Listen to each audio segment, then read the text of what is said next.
जाता नहीं।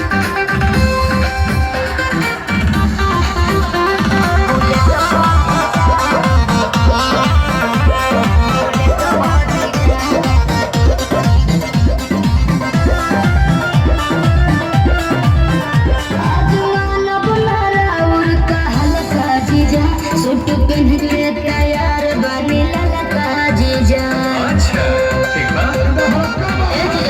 सुना जौन का हो खाई के साली उ घर ही लिया दे हो तेरी मित्र कहा चॉकलेट तू पाकिट खिया दे हो।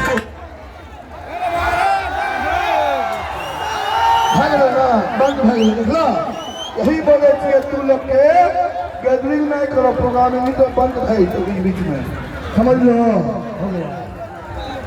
देखता है कहाँ कहाँ लेते हैं आप प्रोग्राम यही